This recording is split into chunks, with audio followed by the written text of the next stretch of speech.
Sociedade civil russo comando penetele atu responsabiliza mos acto nebe membro halo.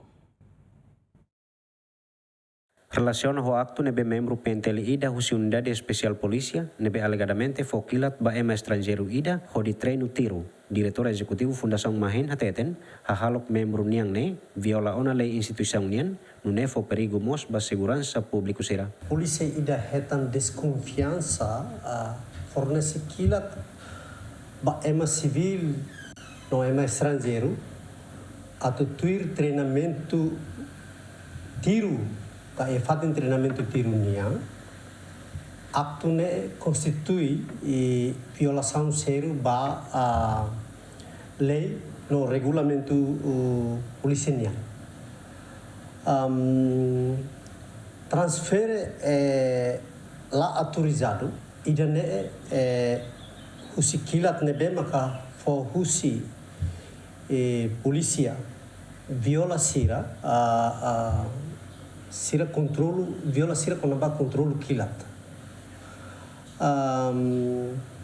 controlo kilatnya no código conduta polisinya nebe maka hodi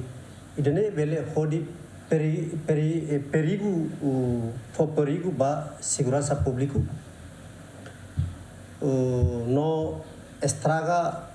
integridade pa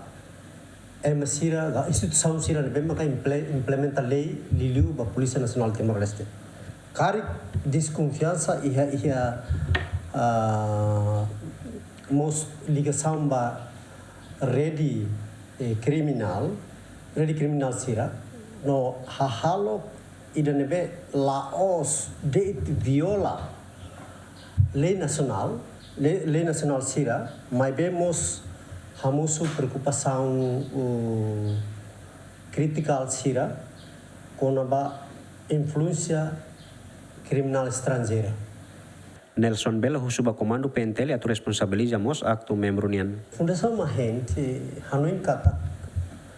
precisa iha responsabilidade laos de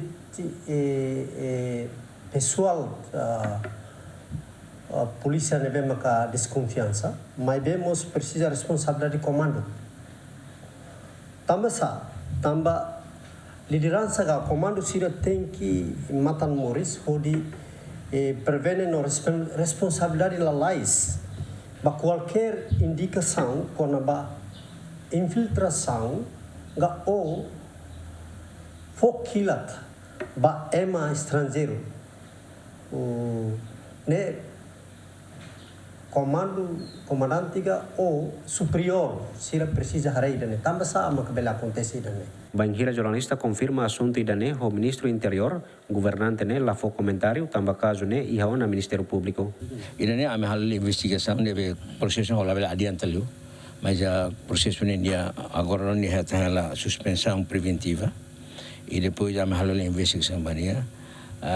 To tempo maka se revela quando estabelece os fatos quando nia retana no julgamento botar um mito brancolha agora dá nesse é o processo e trabalha intervém para depois toicos bele interfere fale vai processo de investigação do Comando Polícia Nacional Timor-Leste liusi direção Serviço de Investigação Criminal Nacional halo ona identificação no submete ona caso ne ba Ministério Público Lucy Correa Jemen.